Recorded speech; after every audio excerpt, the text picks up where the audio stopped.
Hello बच्चों, कैसे आप सब। आज मैं फिर आपके सामने 9th क्लास का लेक्चर दे रहा हूँ और ये टॉपिक है साइंस का सेल ऑर्गेनेली। ठीक है, सेल ऑर्गेनेली क्या होती हैं कि आपने पढ़ा है सेल होती है, सेल के चारों तरफ एक प्लाज्मा मेम्ब्रेन होती है जो एक से दूसरे सेल को अलग अलग करती है और साइटोप्लाज्म को बाहर नहीं जाने देती। और उसके अंदर जो है, और उसका प्लाज्मा मेम्ब्रेन का एक और काम है मैकेनिकल सपोर्ट। उसके अंदर जो है बहुत छोटी छोटी जो है ऑर्गेनेलीज पाई जाती हैं जिनको सेल ऑर्गेनेलीज कहते हैं, जो माइक्रोस्कोप इलेक्ट्रॉन माइक्रोस्कोप के अंदर में ही देखी जा सकती है। न्यूक्लियस को मैंने आपको पहले बताया था, न्यूक्लियस क्या होता है। न्यूक्लियस सेंटर में पाया जाता है जिसमें क्रोमोसोम होते हैं। ठीक है, वो तो न्यूक्लियस हो गया, क्रोमैटिक मटेरियल होता है। ठीक है, अब आ जाओ, सबसे पहला इसका है सेल ऑर्गेनेलिज में एंडोप्लाज्मिक रेटिकुलम। इस सेल में जगह जगह पाई जाती है। तो क्या ट्यूब और प्लेट्स, ये ऐसे ट्यूब फिंगर लाइक ट्यूब्स हैं और बीच में प्लेट्स हैं जुड़ी हुई हैं। ठीक है, और आप वेसिकल्स भी कह सकते हैं, वेसिकल्स टाइप है। ठीक है, ट्यूब प्लेट के टाइप भी है। और ये जो 2 टाइप की होती है, एक होती है रफ एंडोप्लाज्मिक रेटिकुलम और एक होती है स्मूथ एंडोप्लाज्मिक रेटिकुलम। क्या फर्क है? जो रफ होगी उसके ऊपर डॉट डॉट दाने दाने होंगे, है ना, तो वो रिबोसोम होते हैं। तो रिबोसोम का क्या काम है? रिबोसोम का काम है प्रोटीन सिंथेसिस करना।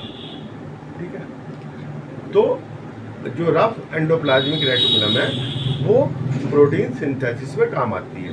और अब स्मूथ आ जाओ, स्मूथ भी ऐसे ही मिलती है सेल के अंदर, न्यूक्लियस के आसपास भी होती है और साइटोप्लाज्म में फैली रहती है। तो इसमें क्या होता है कि स्मूथ होती है, उसमें कोई ऊपर डॉट वगैरह नहीं होते, तो उसमें कोई रिबोसोम नहीं होते, तो वो वेसिकल ऐसी होती है। ठीक है, होती सेम है लेकिन उसमें ऊपर रिबोसोम नहीं होते। तो उसका क्या काम है? उसका काम है लिपिड सिंथेसिस। देखो, एक प्रोटीन कर रहा है, एक लिपिड कर रहा है, वही सेल वाल को भी चाहिए और सेल को भी जगह जगह फंक्शन के लिए चाहिए, एंजाइम के लिए चाहिए, हार्मोन्स बनाने के लिए चाहिए। सब जो प्रोटीन से और लिपिड से ही बनते हैं, एंजाइम प्रोटीन वगैरह, ये इस सब काम के लिए क्या चाहिए आपको? वो जो है सेल के फंक्शंस के लिए, वेरियस के लिए, ये दोनों चीज़ें चाहिए। तो इसको हम कहते हैं सेल बायोजेनेसिस। ठीक है, बायोजेनेसिस कहते हैं इसको। ठीक है, अंडरस्टैंड? तो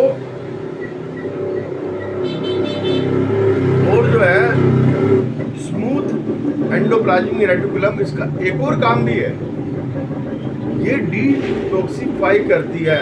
मान लो कोई पॉइजन आ गया बाहर से, या कोई आपका पॉइजन के अलावा काय को डिटॉक्सिफाई करेगी, और कोई ड्रग आ गई उसकी रिएक्शन को, ठीक है, उसको डिटॉक्सिफाइड करेगी कि वो बॉडी को हार्म्स ना पहुंचाए। अब मैं इसके बारे में आपको बता रहा हूँ। अब सेल ऑर्गेनेली जो है, ठीक है, एवरी सेल हैज मेम्ब्रेन। ये मेम्ब्रेन होती है सेल के चारों ओर। ठीक है, एक सेल से दूसरे सेल को जो अलग अलग करती है ये मेम्ब्रेन है। और जो आपका प्लांट एनिमल सेल में सेल मेम्ब्रेन होती है प्लाज्मा मेम्ब्रेन। ठीक है, ये प्लाज्मा मेम्ब्रेन होती है। और एनिमल और जो प्लांट सेल है उसमें सेल वाल होती है, ये सेल वाल, उसके अंदर प्लाज्मा मेम्ब्रेन होती है। वो एक दूसरे को सेल को अलग करते हैं, मैकेनिकल सपोर्ट करती है, ऑर्गेनेली को सेल के बीच में रखती है, जो साइटोप्लाज्म में होती है सारी ऑर्गेनेली। ठीक है, सपोर्ट वगैरह मैंने आपको सारा बता दिया। अब ये ऑर्गेनेलीज क्या है? ये आपका हो सकता है कि गोल्गी एपरेटस, ठीक है, इसको जीबी भी कहते हैं, एंडोप्लाज्मिक रेटिकुलम या न्यूक्लियस। ठीक है, न्यूक्लियस के अंदर न्यूक्लियस होती है, माइटोकॉन्ड्रिया, ठीक है, और प्लास्टिड और वैक्यूल्स और लाइसोसोम। इसके अलावा क्या हो सकता है, और ये सब कुछ आ गया। ये सेल ऑर्गेनेल हैं, ठीक है, ये सब सेल के अंदर पाई जाती है, तो सेल ऑर्गेनेलिज हैं ये सब। और मैं आपको बता रहा हूँ, सबसे पहले organelles endoplasmic reticulum. Endoplasmic reticulum large है, लार्ज नेटवर्क है, लार्ज नेटवर्क है इसका, ठीक है। एंडोप्लाज्मिक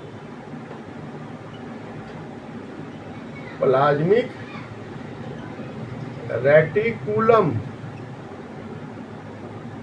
ER, ठीक है, लार्ज नेटवर्क है। ये ऐसे वेसिकल के उसमें होती है, आप ये समझो कि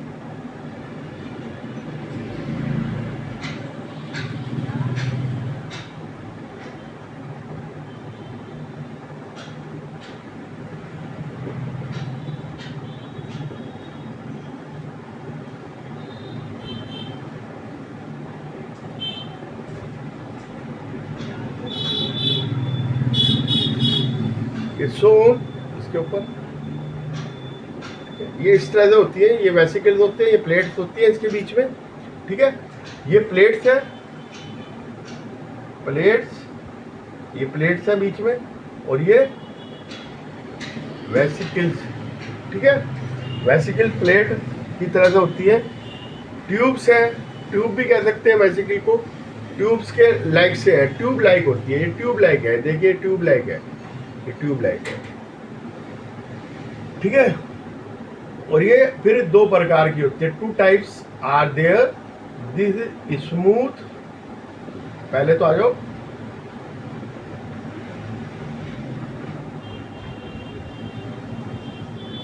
रफ एंडोप्लाज्मिक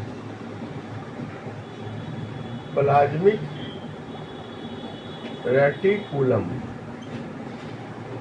RER,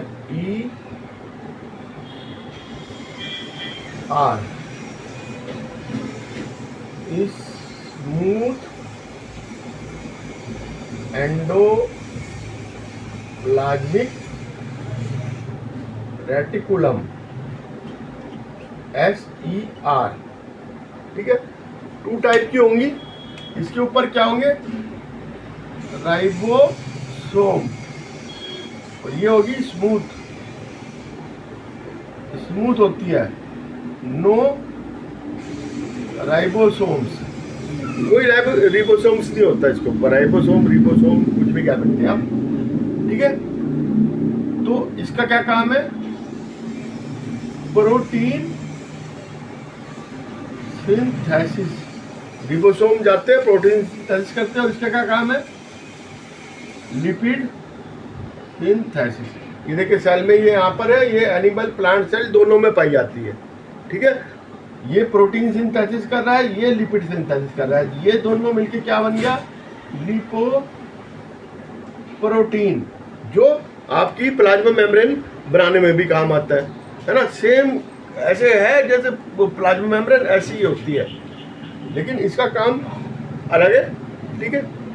ये सेल साइटोप्लाज्म में भी प्रोटीन सिंथेसिस, प्रोटीन बेचती है, न्यूक्लियस में भी बेचती है, ठीक है। न्यूक्लियस में, साइटोप्लाज्म में, सारे ऑर्गेनेलिज में, और सेल की जितना भी सेल है, सेल के अंदर सारे में प्रोटीन बेचती है, और ये अपना लिपिड बेचती है। तो वो किस काम आते हैं, वो काम आते हैं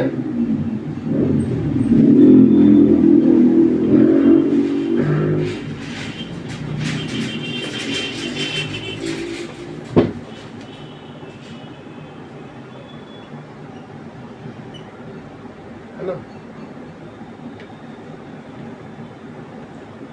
वो किस काम आते हैं, लिपिड प्रोटीन। ये RER SER, smooth endoplasmic reticulum, rough endoplasmic reticulum. ये एंजाइम, प्रोटीन की भी जरूरत होती है, प्रोटीन हार्मोन्स, है ना, सेल में ये सब कुछ ये जरूरी है। तो ये ठीक है, और लिपिड, ठीक है,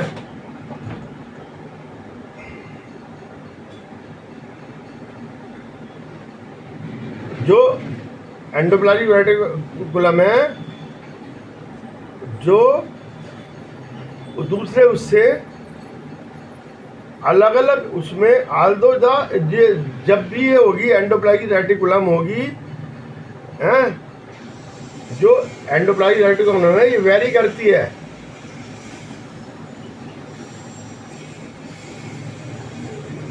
फ्रॉम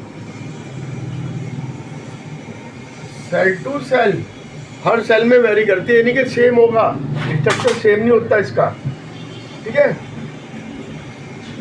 ना। तो ये क्या काम है, transport A channel between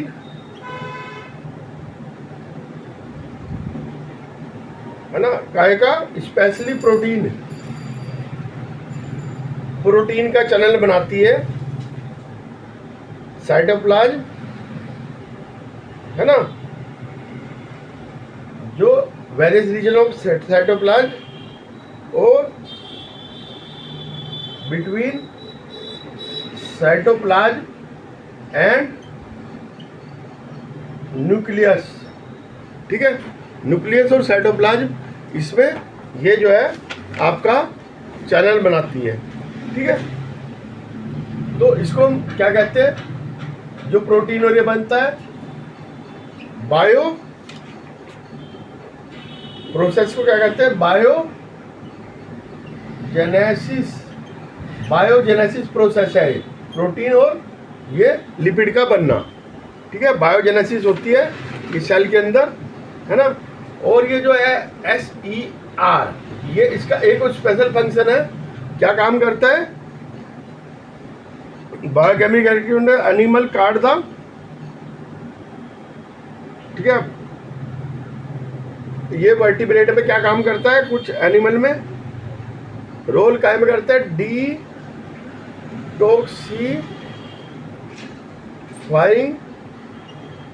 many drugs and poison और ड्रग आएगा बाहर से, तो उसको ये डिटॉक्सिफाइड कर देगा, ठीक है, उसका को डिटॉक्सिफाइड करेगा, और जिससे कि वो हमारी बॉडी पे कोई बैड इफेक्ट नहीं करेगा। आज के लिए इतना ही, और जो मेरा टॉपिक अच्छा लगा, मेरे चैनल को सब्सक्राइब करना है, लाइक करना है, और मेरे इस चैनल पे बने रहना है। Okay bye.